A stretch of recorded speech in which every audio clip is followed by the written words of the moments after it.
Hello internets, hello everyone, and welcome back to MetaBros, the show in which my brother, Metacrax, and myself, Moldy Potion, tried to kill each other over and over again with cryptids.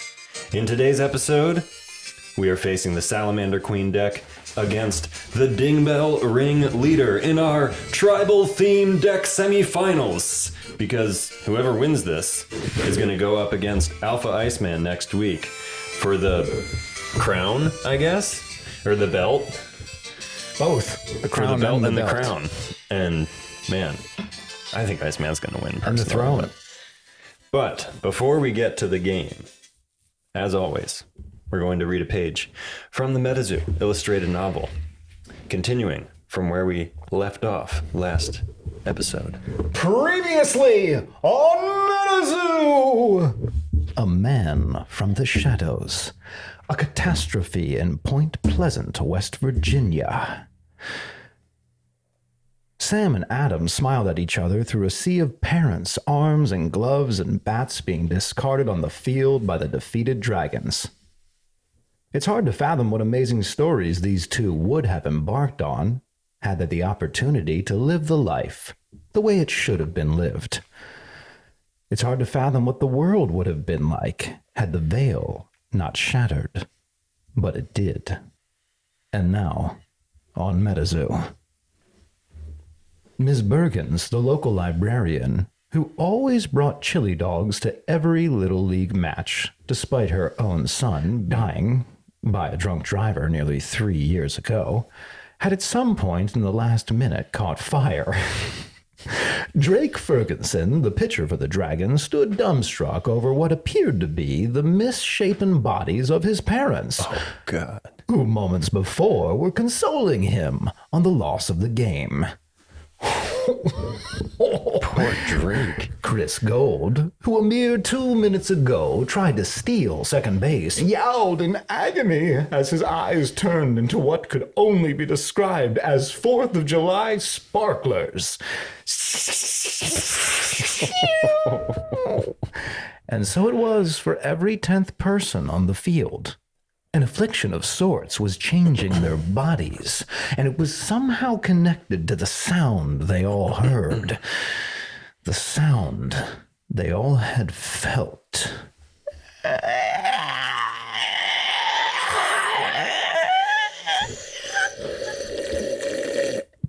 Well, that was horrifying yet again. I like your little addition of the sipping. Yeah. As if you were one of the non-10 people to see all the others just burn up in flames and I was just melt sucking on my soda and explode into sparklers. Right there, we're seeing the veil is breaking, and I think we're seeing all the auras. We're seeing dark, we're seeing light, we're seeing lightning, we're seeing forest, we're seeing cosmic. Exactly it's all there. It's like rifting and exploding into Earth. Mm-hmm. Whoa. And all hell is breaking loose. Chris's eyes turning to what can only be described as 4th of July. It's like Cyclops, but amazing, just terrifying. Yeah, I mean, poor Chris, but amazing. What? I want to see that. Okay, we should get to it. Yeah. Wow, that was awesome. Excellent. We'll pick up the next page on the next episode. Okay, here it is. Coffee. Here we are. Coffee. Yeah, let's do this. Okay, Get these out of here. All right. So this past week, just a little update in my own life. I ordered many cards, many singles, many comments. I wanted to complete play sets of Puckwudgies, of Dingbelles, all sorts of lightning and forest, and I had to get 4 Ketzes. And I guess I'm previewing what we're going to get into later. We're trying to finish up these theme decks because we're already thinking about how to build our own spell books. Oh yeah, definitely. In fact, we're almost like, let's just get through this because we want to build so badly. Yeah. And expand and explore the potential of some of these cards, We have to keep stopping ourselves from talking about it because we don't reveal everything that we have planned to kill the other brother. I mean, it's pretty obvious. I'm just going to Dingbelle him to death just like tonight. You're going to see it, and it's going to happen again and again. I'm just going to make it stronger, more powerful. Right. Dingbelle's OP, guys. And because I know that that's what he's going to do, I'm going to obviously build a deck that's going to stop it from happening. Stop Dingbelle. You can't stop with Dingbelle. It's just, you know, there's too many of them. And not even too many Dingbelles, just what the Dingbelles do. Dingbelle going to be dead. We've seen him say that before and it didn't happen. And I'm not saying that Dingbelle is, no, I am. I'm saying Dingbelle's the best. That's what I'm saying. And if I lose with Dingbelle, it's my fault, not Dingbelle's. We'll see. We'll see what happens. I don't know how Dingbelle is going to deal with Death Beam or Mothman or... Wait, what am I playing right now? I'm playing Salamander Queen. Oh, I'm talking about when we're building. I thought we stopped that conversation to get into the meta that we are right now. Oh. You jumping back? All right, fine. We can't talk about building spell books proper until we're there. Look, I'm going to admit it. Dingbelle is probably a more effective deck than Salamander Queen, but if I play this properly, Dingbelle don't be dead. Dingbelle don't dead. We'll see. Let's do this. Here we go. Oh, we flip first, all right? Flipping the coin. All right, tails. Ooh, I like that. Nice. Fancy. Heads. Okay. I don't like that. I mean, I do. Next time, just flip it flat. All right? I don't like this spinny shit at the end. Okay. I'll flip it flat next time. Mm-hmm. Obviously. 2, 3, 4. Interesting. I'll play. Interesting. Okay. I'm going to keep it. This is the first risky hand. Ooh, okay. Already making excuses. No problem. Let's do it, though. You go first. Okay. I will bookmark a page. Oh, my God. Did you lose? No, I didn't. Oh, you think you made it? Oh, my gosh. You think you did it? Okay. Well, I drew a chaos crystal. I'll just tell you that because it's coming right out. All right. And I needed that. That was the risky part of the hand. And then I will drop a flame aura. Okay. Contracting. And I will fatigue it to contract a giant salamander. Not bad. I will also drop a desert. Mm-hmm. Yep. Terra M. That will be my turn. All right. I will bookmark that page from my spell book into my chapter. I will also, I mean, if we're dropping chaos crystals, I'll drop a chaos crystal. Oh, shit. Not good. Not good, guys. Yep. Well, you know, it's a little disappointing because you're going to be able to eat that chaos crystal right away. I am going to be able to eat that chaos crystal. Can I take that back? Yes. Thank you. As much as that hurts me to say. I appreciate that. Because my salamander wanted to Yoshi it and just go. That would have been dumb. Wow. I got excited. Wow. I wanted to match them 1 for 1. But here we go again, guys. Turn. Oh, yes.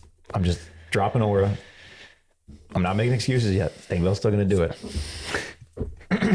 We're 1 turn in. I'm already scared. Just because he's got a beastie out before me. And I almost gave up my chaos crystal, the most powerful card. Well, we're gonna do a little something here.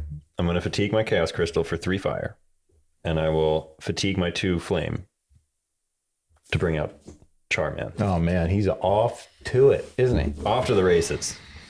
So Charman enters fatigued, unfortunately. Mm-hmm. But as you guys may remember from last episode, Charman can deal 100 damage, up to 150 right now. In fact, it will be 150 every time. But he can only attack players and forest beasties. I will attack you directly. Yep, you got me. For 75, man. Yep. Salamander. Yep, you got me. Okay, pass turn. Okay. Bookmarking the page from my chapter from my spell book into my chapter. Mm-hmm. My goodness. This is the same game we always play.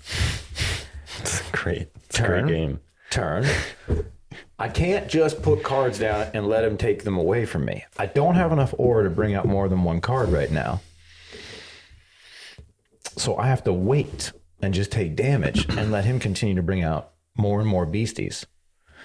I will. And he's off to such a good start because he's got the chaos crystal as if he's had 3 extra turns. Whereas I'm only sitting on 2. And even though I have 1, it can't do me any good because he will take it away.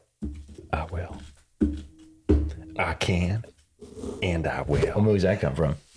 I can, and I will. You think about it. Come on, attack me. Okay, 225 coming at you. Okay, I take it. Okay. Wait. I have to take it. I take it. Okay, great. I got nothing. And then I'm gonna just do a very similar thing and fatigue everything. I already bring out fucked up, another guys. Charman. I already fucked up, guys. I did. I mean, we keep going. You just handed me chaos crystals back. It's not doing. Oh my goodness, this is so ridiculous. What was It'll I be over soon. There's thinking? 2 Charmen out now. This is such disappointing content. I could have brought out Ball Lightning last turn. Ball Lightning, the flyer that he killed the first time. He's not going to kill it this time. It's flying. You can't touch it. It's flying in the air. It is. Ball Lightning, just if you don't know, while Ball Lightning is in the arena, you lose 25 LP and generate 1 lightning at the start of each turn. He has a bowling ball attack at 25 damage. He also gets a terror effect. If it's lightning, it's not right now. He is flying. And it says, legend has it, that those who have observed Ball Lightning often see a small chibi lightning bird floating within it. Passed. Is that a chibi Ketsa? Perhaps. You decide for yourself, folks. I'm gonna wake up my Charman and my giant salamander. I will fatigue my chaos crystal and both my flame auras to contract the Salamander Queen. She is out. Okay, I'm going to read this one, though, because this hasn't come out a lot with us. Salamander Queen is a beastie elemental. You may have 1 per spell book. She costs 5 fire aura to contract. She has 80 life points. Date of birth unknown. GPS USA. Weight 305 kilograms, and she's 3 meters tall. While Salamander Queen is in the arena, all other fire beastie dinosaurs I control gain 10 life points and gain a Desert Terra bonus of 25 damage. Now I have Desert out. Oh my goodness. Which is awesome. If Salamander Queen is in the arena under my control, when I contract a spell, I may pay 1 fire and place a fire beastie dinosaur token with 10 life points and 10 damage attack into the arena under my control. She also has Combustive Loyalty as her attack, where it deals 25 damage and I can send X beasties, fire beasties I control to Limbo and deal 25X damage to the original target that this beastie declared an attack against. If this attack is used while defending, it has no additional effect. Whew. Wow. Okay, so we're going to put her down. She's fatigued, but my giant salamander is going to gain an additional 25 damage bonus from the Desert Terra. And then I'm going to come at you for 300, 400. No way. Okay, I take it. 400 damage. So that'll bring you down to 300. I can't just give up the only power I have to bring out a card that can help. I keep hearing about how this Dingbelle is just so awesome. And I shouldn't hit the table.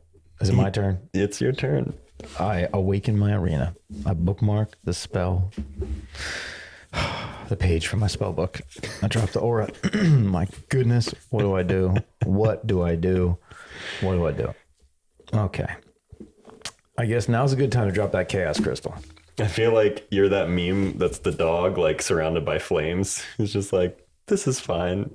Yeah, and then, yep. Because I have the Charman and the giant salamanders and the Salamander Queen. That's fair. You're clearly surrounded by flames. That's fair. Jeez. I mean, I just have to feed him stuff to stay alive. He just took away 400. I can't let him do that again. And I can't really bring anything out of, like, real danger. I mean, I can't really threaten him. Technically, it was 410. Oh, great. Wouldn't want to miss that. I'm going to fatigue my Ball Lightning. Okay.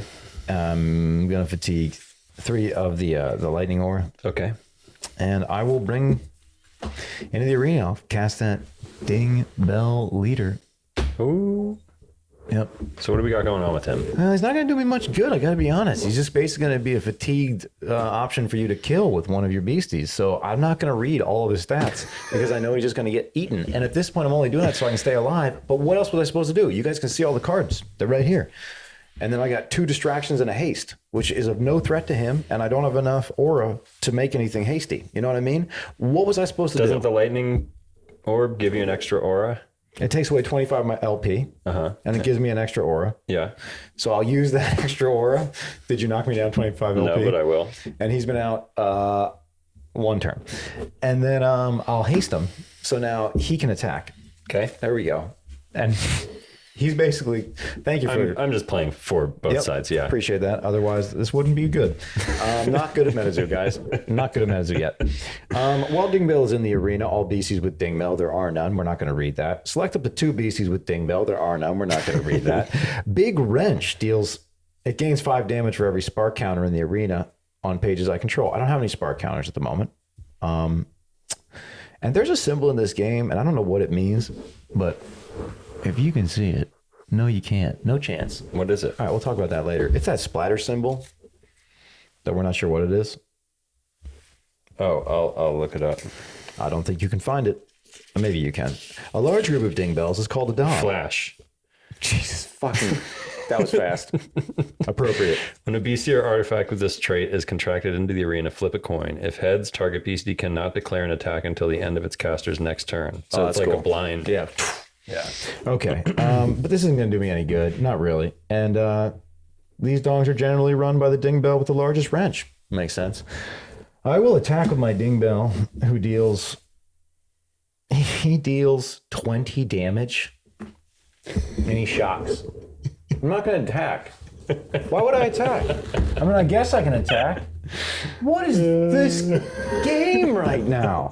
What have been these games? I have literally all my strongest creatures lined up. I get that I one suck, Dingbelle. but let me just at least understand. I get that I didn't cast and contract this card on my second turn, but with 2 distractions in my hand and a haste wasted on a Dingbelle who's technically unfatigued, who will not kill one of his creatures, what do I do, guys? I can only deal 25 damage. Should I have saved the haste? Should I attack with the Dingbelle? I should build my own spell book. That's what I need to do. These distractions are a distraction. For me, they're ruining my game. I can't focus when I have these in my hand because they don't do anything. I don't think there's any way you can win. Like, looking at the Dingbelle, let's just look at it. The best play is to... He has paralyzed with his big wrench attack, would be to paralyze my strongest creature, which would be like what, Charman. But I'm still going to be able to hit you. You'd have to... I'll attack your Charman. Now he's paralyzed. Okay, and he takes damage, and you attack back, and my Dingbelle's dead. I need to leave him out as a blocker. You know what I'm saying? Like, he's more important as a blocker. If I can even survive the next round and do nothing again, go ahead. Okay. I shouldn't have even wasted the haste. Not that it would have done me any good if I saved it. Can you tell that I'm frustrated right now? What did I do wrong? Yeah, I just had a bad hand, right? What did I do wrong? Or am I the worst? You're like someone pleading to like God right now. What did I do wrong? Might as well just please help me. I need that red phone. Mike, I really need you to sell that phone. Get that up on the marketplace. The red and yellow phone that I pick up and you pick up right away. You know what I'm talking about. Just make one of one. We'll put it right here. And it's okay if you're not there. You can send it to your metazoologist hotline. Just like Nintendo Power Hotline, bang. One of the 20 or 30 you got, they can help me out. Because right now I need to win, and I will pay 99 cents a minute. I will fatigue 2 flame aura to cast a fire elemental. And I will use my chaos crystal to cast another fire elemental. They both have fleet. Yep. And convert, right? And convert. Yep. Which means that they can attack right away and they can fatigue right away and give him an extra aura. Mm-hmm. Any aura he wants, actually. And I'm just going to... Here we go. Attack. Well, here's something that I'm curious about. We've just been playing that I can attack him all at once with my creatures. I'm pretty sure combat is 1 creature at a time. Now, we've been saving time by being like, I'm just going to attack you with everybody. But since he has some blockers out, I'm going to do it one at a time. So we kind of just go back and forth. First, I'm going to attack you with Charman. Okay. How much is he hitting for? Charman's coming in for 150. All right, send me the time. Who's your strongest hitter? Charman. Charman is my strongest. I'll block Charman with Dingbelle. He dies. Off to limbo. Wonder if he'll make it back. Don't think so this time. Next, I will attack you with another Charman. I have no blockers. You have ball lightning. He's fatigued. Oh. To bring out the Dingbelle, which I hasted for no reason. But did you have to fatigue him to get that lightning aura? I don't think you did. I think you just get that lightning aura. Ball lightning is in the arena, you lose. I will block with ball lightning. Yet again, I'm just playing for you. Yeah, actually, I don't have to be here. You can do this just like this. Now I will attack for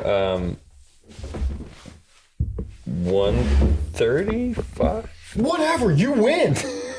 I've got all these fire creatures out, right? And I just told you that Salamander Queen's combustive ability is that when she attacks, I can send X fire beasties to limbo and deal 25X damage. So I will attack you with Salamander Queen, and I will send 1, 2, 3, 4, 5 fire beasties to limbo and deal 125 damage to your face. I have 265 life. What are you doing? Are you just torturing me? No, I already attacked you with Giant Salamander for 100. I didn't take that off yet. Oh, great. Okay. Yeah. Yep. You won. I love this game. Oh, I didn't kill you, did I? No, you're at 15. You're not dead yet. You're a dude. I fucked up. It'll be a good game. So all my creatures are dead. Giant Salamander's there. And, Waking my ring. pass turn. I'll just bookmark the page. I got a Dingbelle, guys. He didn't take my chaos crystal. This is when I needed the haste. This is when I needed the haste. I could have hasted my Dingbelle and made beastie blockers. I could have come back. I would have won. I was so close. We had him. We almost. I'm a fake failure. No, I'm a real failure. I'm a fake player, guys. I don't want to post this video. We're definitely posting this so video. sad. This is 22 minutes. This is the fourth show in a row you've won. I have won 1. You have won 5. And we're headed to the finals next week. And what, are you going to play Iceman and Salamander? Because that's basically what happened in this game, and I still didn't stand a chance. What is going on? Are you going to play your Iceman, or are you going to Or we could just call in this game. I mean, it is over. Wait, okay, I passed turn. You were waiting for that? I don't know. Dingbelle came out, by the way. Okay, Dingbelle's out. I'll bring out a Giant Salamander. And I will attack you. Oh, doesn't have haste. I will attack you. You got me, I died. There it was, folks. You catch all that? Ups and downs, mostly down. Down. You're not going to block with Dingbelle? Down. He's fatigued. I wasted my haste the last turn.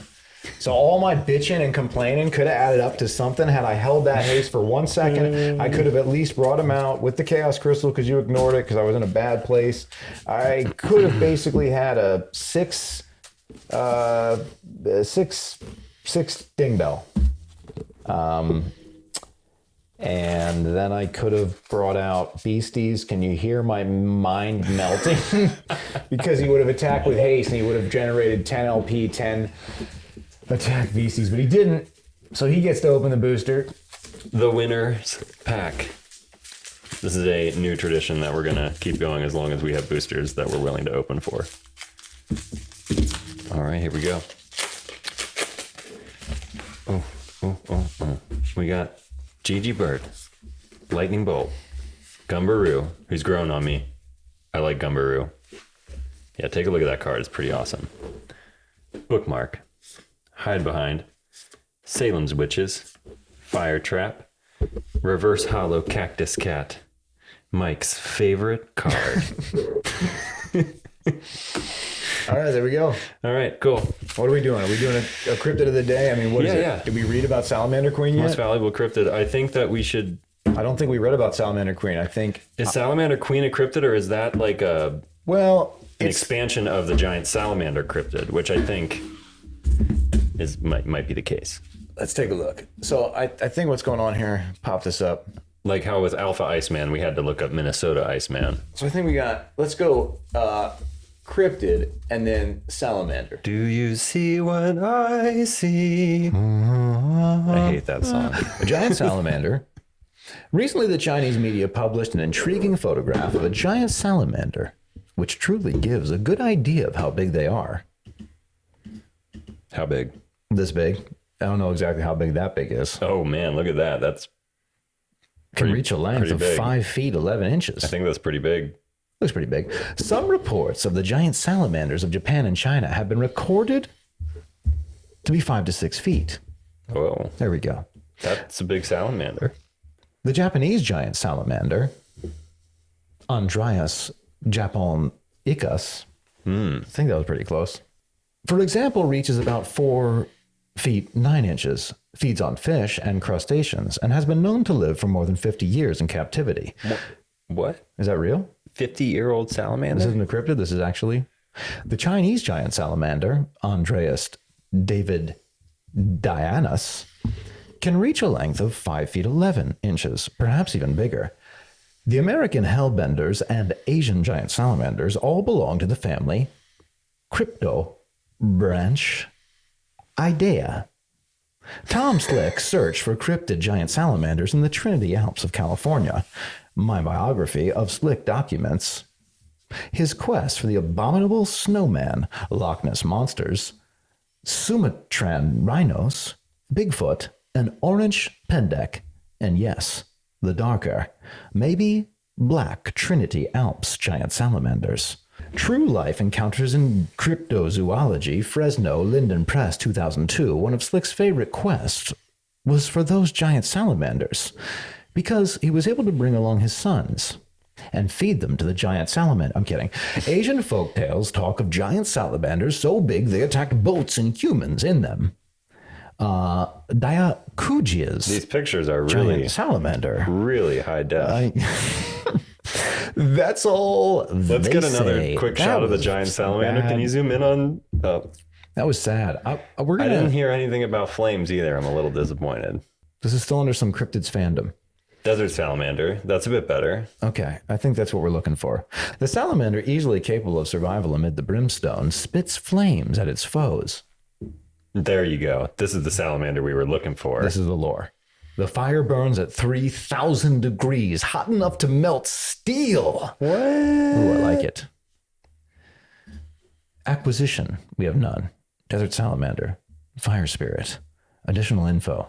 That's it, folks. That's all we got. Okay, they spit. We know the temperature of the flames they spit, but that's all we know. So somebody had one of those laser temp guns just ready when they saw one of those salamanders, but they didn't have their camera. And they were like, boop, oh, it's 3,000 degrees Celsius or whatever it said. The Cryptobranchidae are a family of fully aquatic salamanders commonly known as the giant salamanders. They include largest living amphibians. The family is native to China, Japan, and eastern United States. They consist of one of 2 living families within the Cryptobranchidae. Cryptobranchidae, I believe is the... Sure, one of the main divisions of living salamanders, and the other being the Asiatic salamanders, belonging to the family. Too many big words, not enough cool fire. This is all real science, though. This is talking about Asiatic salamanders and American salamanders, actual salamanders. We're talking about the fire-spitting crypto salamanders. No, we're not going into deviant art. We're looking, I mean, come on, man. There's really... Not a lot of information on the giant fire-spitting salamanders. Mythical Creatures Guide? Ooh, that looks promising. Hey, that looks good. Okay. Animal. A salamander is both mythical and real creature. The name salamanders derive from the Greek term loosely meaning fire lizard. Oh, now, this is what we're talking about. The real animals being an amphibian and a mythical, a fire-dwelling lizard. Due to the nature of this site, let's focus on the mythical, shall we? Salamanders have been said to be able to both create and put out flames, and in some cases are fire themselves. However, in some stories, they are merely fire resistant. In fairy legend, salamanders are credited with having taught the first humans how to make fire. However, there have also been versions of their origin saying they are composed by glassblowers who kept their furnaces stoked for several days and nights. Blowing salamanders, I had to say it, they're often described as small lizards, but have also been known to be depicted as small glowing lights and, on rare occasion, traditional fairy-like humanoid beings. The most likely base for their legend is the real-life salamanders who are known to sleep and hibernate amongst logs that they were picked up and used to fuel fires. As a result of being tossed into a roaring inferno, they would wake up and scamper out of the fire. To the unknowing camper, they would seemingly appear from the flames. are known for their abnormally cool exterior and are able to withstand a short stint in your fireplace. Nice. So go ahead, collect a bunch of salamanders and throw them in a fire. Don't do that. I don't recommend that. It was a bad joke. We like the fire salamander. Salamanders are awesome. Fire salamander is using the fire for good and for fighting, for defending the forests and you, apparently. And I feel like I am burning in hell. I feel fantastic. I feel... The red and the yellow of MetaZoo right now to me are just a fire that I need to figure a way out of. You're like a salamander. And next week, you're going to be playing as the salamander, so maybe this is perfect. Salamander Queen. Unless you would like me to play the salamanders, and you can try out the Icemen since you haven't done that yet. I mean, you've been, 2 rounds with the salamanders now? Mm-hmm, and 2 rounds with the Icemen. I don't think it matters. Maybe we'll flip a coin. Because at this point, I hate to say it, guys, tune in next time and watch me lose again. Just, spoiler, if you add up you get what I'm saying. Yeah. I think this is it. I think this is the end. I think this was our worst show. Everyone's going to go, great, I'm going to watch a guy lose again. And this will change, hopefully. Please.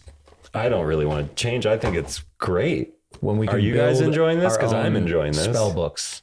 Once we can build our own spell books, I just pray, because this is not a feel good, but I'm not giving up. Even though it's not feel good. It's feel great. You ever not give up on not feeling good? So happy. You know what I mean? I just feel so happy lately. It's depressing. And it's like all day I'm just in a good mood. Never gonna give you up. Never gonna. Does it let you down? Let you down. Yeah. Never gonna run around and hurt you. But it does hurt. I hate it. I love MetaZoo, but I hate how I feel. And I'm not going to stop playing, even though the reason I feel terrible is because of me. Yeah, actually, it is your fault. And I love MetaZoo. And if it weren't for you, everything would feel good about MetaZoo. You're the reason that my life is what it is. Give me the power. I love you, bro. Okay, guys, thanks for watching. We'll see you next time. Tune in next time. I'm sorry. Thanks for watching Meta Bros. I apologize. Up next, we gotta bring you to keep your eyes on the sky, 'cause that